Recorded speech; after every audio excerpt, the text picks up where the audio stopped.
நண்பர்கள் அனைவருக்கும் வணக்கம். Welcome back to Geo 360. இந்த வீடியோ மற்ற வீடியோவில் கம்பேர் பண்ணும்போது கொஞ்சம் டிஃப்ரெண்ட்டாக இருக்க போகுது. இதுவும் ஒரு இன்ஃப்ராஸ்ட்ரக்சர் ரிலேட்டட் வீடியோ தான். அட் த சேம் டைம் இந்த இன்ஃப்ராஸ்ட்ரக்சர் ஆனது எனர்ஜி ரிலேட்டடாக இருக்க போகுது.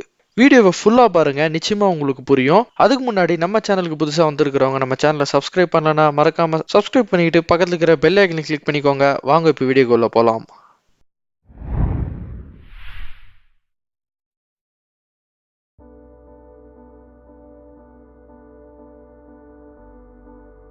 நம்ம வாழ்ந்துகிட்டு இருக்கிற இந்த பூமியானது இன்னைக்கு குளோபல் வார்மிங் எனப்படும் புவி வெப்பமயமாதல் காரணமா சீரழிஞ்சுக்கிட்டு இருக்கு.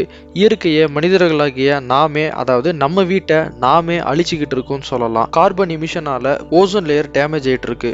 அதுக்கு முக்கிய காரணம் கரியமில வாயு நம்ம அதிகமாக வெளியேற்றுவதனால தான் இந்த ஓசோன் டிப்ளேஷன் ஆகிறதுக்கு பெரிய ரீசனாக இருக்கு. உதாரணத்துக்கு சொல்ல போனால், நம்ம எரிக்கிற இந்த நிலக்கரியிலிருந்து எரித்து அந்த நிலக்கரி எரிக்கிறதுனால நமக்கு கிடைக்கக்கூடிய அந்த ஃபியூவல், ஸோ அந்த நிலக்கரி எரிக்கிறதுனால பெரிய மாசு ஏற்படுது. அதே மாதிரி நம்ம யூஸ் பண்ணுற பெட்ரோல், டீசல் போன்ற வெஹிக்கிள்ஸ்லேருந்து வரக்கூடிய எமிஷன்ஸ். ஸோ நம்ம இந்த குளோபல் வார்மிங்கை கண்ட்ரோல் பண்ணாதான் நம்மளுடைய எர்த்தை சேவ் பண்ண முடியும். ஆக இதுக்கு நாம் செய்ய வேண்டிய ஒரே வழி, நாம் கிரீன் எனர்ஜிக்கு ஷிஃப்ட் ஆக வேண்டிய நேரம் வந்துவிட்டது. இன்னைக்கு உலகமே பசுமை ஆற்றலை நோக்கி நகர்ந்துகிட்டு இருக்கு. எல்லா நாடுகளும் சேர்ந்து பருவநிலை மாற்ற மாநாடு, கிளைமேட் சமிட் அப்படின்னு சொல்லி இப்போ ரீசெண்டாக கூட நடத்தியிருந்தாங்க. ஸோ எல்லா நாடுகளும் சேர்ந்து முடிஞ்ச அளவுக்கு நம்ம கார்பன் எமிஷனை கண்ட்ரோல் பண்ணணும் அப்படின்னு சொல்லி முயற்சி பண்ணிக்கிட்டு இருக்காங்க. அதில் இந்தியாவுடைய நிலைமை இப்போ என்னன்னு பார்த்தீங்கன்னா, இந்தியாவில் ப்ரொடியூஸ் செய்யக்கூடிய எனர்ஜியில் 26.4% பார்த்தீங்கன்னா கிரீன் எனர்ஜிலேருந்து தான் கிடைக்குது. அதாவது ரினியூவபிள் ரிசோர்ஸ்லேருந்து வச்சுக்கோங்களேன், like wind energy, solar energy, hydro power, tidal, இதில் இருந்தெல்லாம்.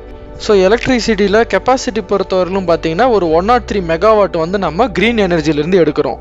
அடுத்த 8 வருஷத்துக்குள்ள 2030 பார்த்தீங்கன்னா 50% ஆஃப் இந்தியாவோட எனர்ஜி பார்த்தீங்கன்னா இந்த ரினியூவபிள் எனர்ஜிலிருந்து நம்ம கிடைக்கணும் அப்படின்னு சொல்லி நம்ம முயற்சி பண்ணிக்கிட்டு இருக்கோம். இந்த பசுமை ஆற்றலிருந்து நம்ம 50% மின்சாரத்தை நம்ம பூர்த்தி செஞ்சுக்கணும் அப்படின்னு ஒரு டார்கெட் வச்சு அதுக்காக கோல் செட் பண்ணி ஒர்க் பண்ணிட்டு இருக்காங்க கவர்மெண்ட் ஆஃப் இந்தியா. அந்த வகையில் மத்திய அரசு தேசிய கடல் காற்றாலை கொள்கைன்னு சொல்லி ஆஃப் ஷோர் விண்ட் எனர்ஜி அப்படின்னு சொல்லி ஒரு புதிய திட்டத்தை அறிவிச்சிருக்காங்க. அதாவது 2050 140 ஜிகாவாட் அளவுக்கு இந்த கடல் காற்றாலை வழியா எனர்ஜி ப்ரொடியூஸ் பண்ணணும்னு சொல்லி டார்கெட் வச்சிருக்காங்க. ஏன் இந்த ஆஃப்ஷோர் விண்ட் எனர்ஜி கொண்டு வராங்கன்னா, நிறைய ஐரோப்பிய நாடுகளில், அமெரிக்கா, கனடா போன்ற நாடுகள்லையும் இந்த திட்டம் சக்ஸஸாக இருக்குது. அதே போல் இந்தியாவில் பார்த்தீங்கன்னா ஒரு 7500 கிலோமீட்டர் அளவுக்கு நம்ம கடற்பரப்பு வச்சுருக்கோம். இந்தியா ஒரு பெனின்சுலார் கண்ட்ரி. நம்ம நாட்டை 3 பக்கமும் சுற்றி கடல் இருக்கிறதுனால நம்மளால கடல்ல காற்றாலையை நிறுவி அதன் மூலம் நம்மளால எனர்ஜியை ப்ரொடியூஸ் பண்ணுறதுக்கு இயற்கையாகவே நமக்கு வாய்ப்பு கிடைச்சிருக்கு. ஸோ ஆல்ரெடி இந்தியாவில் பார்த்தீங்கன்னா குஜராத் மற்றும் தமிழ்நாட்டில் அதிகம் காற்று வீசும் மாநிலமாக ஆல்ரெடி இயற்கை அமைஞ்சிருக்கு. தமிழ்நாட்டிலையும் குஜராத் ஸ்டேட்லையும் பார்த்தீங்கன்னா காற்று அதிக அளவில் வீசுறதுனால தான் இங்கே விண்ட் எனர்ஜியை அதிகமாக ப்ரொடியூஸ் பண்ணுறாங்க. குறிப்பாக இந்தியாவிலேயே விண்ட் மில்ல வச்சு நம்ம எனர்ஜி அதிகமாக ப்ரொடியூஸ் பண்ணுற ஸ்டேட் எதுன்னு கேட்டிங்கன்னா அது நம்ம தமிழ்நாடு தான். குறிப்பாக நீங்கள் இந்த கன்னியாகுமரி, திருநெல்வேலி மாவட்டம்லாம் போனீங்கன்னா எண்ணற்ற அளவுக்கு காற்றாலை வச்சிருப்பாங்க. ஏன்னா அந்த இடத்துல காற்று ரொம்ப பலமாக வீசும். ஸோ அந்த இடத்துல விண்ட் எனர்ஜி அதிகமாக ப்ரொடியூஸ் செய்யப்படுது. ஸோ 4 வருஷத்துக்கு முன்னாடி 2018 டிபிஆர் ரிப்போர்ட் ரெடி பண்ணியிருந்தாங்க. ஆல்ரெடி இந்த விவகாரத்தில் இந்தியா பார்த்தீங்கன்னா நம்ம தமிழ்நாடு கவர்மெண்ட் குறிப்பாக டென்மார்க் நாட்டு அரசாங்கத்தோட ஒரு ஒப்பந்தம் போட்டிருந்தாங்க. அவங்க இங்கே ஆய்வெல்லாம் பண்ணியிருந்தாங்க. இந்நிலையில் ராமேஸ்வரம் பக்கத்தில் அமைஞ்சிருக்கக்கூடிய தனுஷ்கோடியில் இந்த முதல் ஆஃப்ஷோர் விண்ட் எனர்ஜி பிளான்ட் கொண்டு வருவதற்கு டெண்டர் கோரியிருக்காங்க. கிட்டத்தட்ட 350 கோடி ரூபாய் செலவுல இங்க காற்றாலை அமைக்க போவதா சொல்லியிருக்காங்க.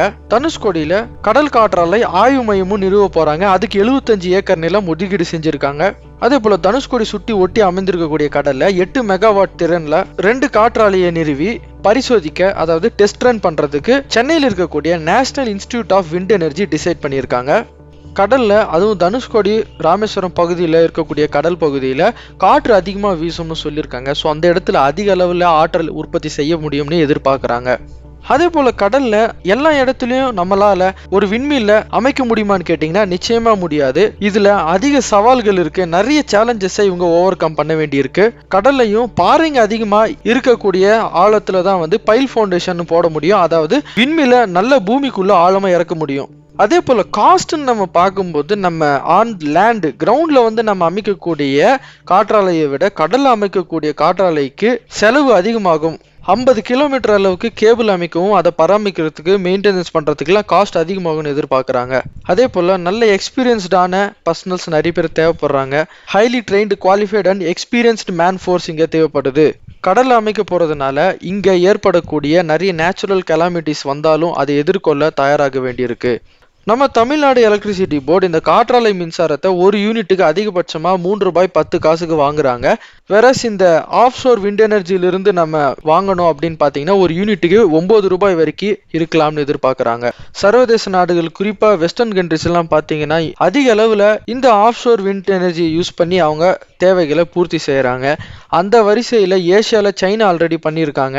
அதே போல் இந்தியாவும் விரைவில் இதை பரிசோதனை செஞ்சு அதுக்கப்புறமா சக்ஸஸ் ஆன பிறகு நம்ம கடல் பகுதியில் ஃபுல்லாக அதை இம்ப்ளிமெண்ட் பண்ணிடுவாங்கன்னு நம்ம எதிர்பார்க்கலாம்.